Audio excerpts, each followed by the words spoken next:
Hello everyone, in today's session we're going to talk about dynamic arrays. If you haven't seen the previous video yet, please go back and see that 5 minutes video about array and then come back here and continue this video.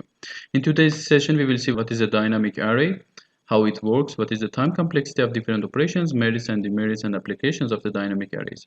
Stay tuned.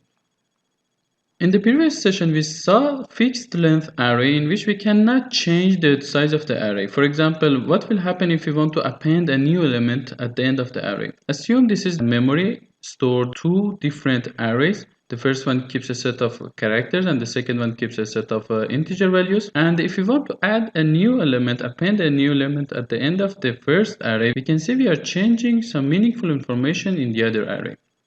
Then it's not possible to append a new element there.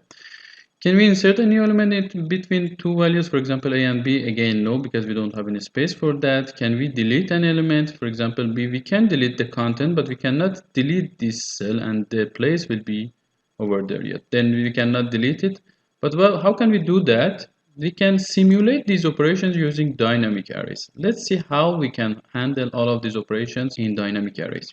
Let's suppose that array AR1 contains a set of characters and it has some more space. The main idea behind these dynamic arrays is that we keep some other cells empty at the end of the array in order to be able to do these kind of operations. For example, we can see if there are some empty space at the end of the array, we can easily append a new element at the end of the array and the time complexity will be O of 1. But what will happen if the array is already full? In this case, we create a new array whose size is double the size of the first one. We copy all the elements one by one to the new array and we append the new element at the end of the array. Then we change the name of the new array to the old one and we remove the old array. In this way, we have the new array and we append the new element, and we also have a lot of other space to add new elements. We can see that for the time complexity, it's true that in this case, we need to run O of n operations in order to append this one. But note that we also created n-1 space for n-1 other append operation, and each of them will need O of 1. And if we consider amortize analyze, we can see that each operation, append operation, will take O of 1 overall. Then append operation is really efficient in dynamic arrays. Let's see how we can insert a new element. Let's suppose we want to insert x in the position of 1. Then we go there, we keep the element in that position safe, we copy our new element, and we keep doing this for all elements after that. It means that we keep c safe, we put b over there, and we keep the next element safe, and so until end of the array. We can see that the time complexity of this operation is O of n because we have to do this for n different elements, a lot of elements in the array. And what will happen if the array is already full and we don't have enough space for that? Again, we have to create a new array whose size is double the first one.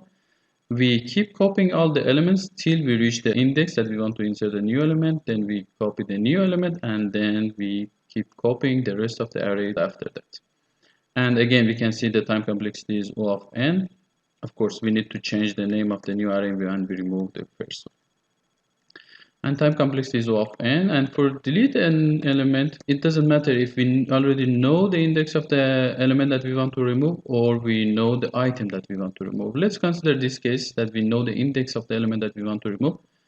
In this case, we need to shift the next element by one position and keep doing this for all elements after that. And of course, we need to remove the last element in order to make sure that we don't have two versions of the last element. And we can see again the time complexity is often because we need to shift a lot of elements left. And this is the time complexity overall operations. Access and search for both array and dynamic arrays are the same.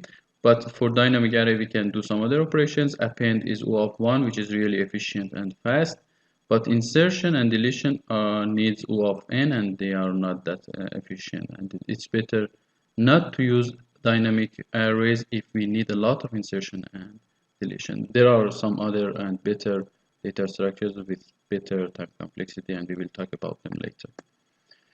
As the merits and demerits of the dynamic arrays, we can see they are fast to have access to an element and append a new element at the end of the array, and we can manage several similar items easily, but they are so slow if we need insertion, deletion, and search. And applications are exactly the same as arrays. I hope you enjoyed. If you have any questions or suggestions, feel free to contact me. If you like the video, please subscribe and share it with your friends. In the next session, we will be talking about multidimensional arrays, and see you there.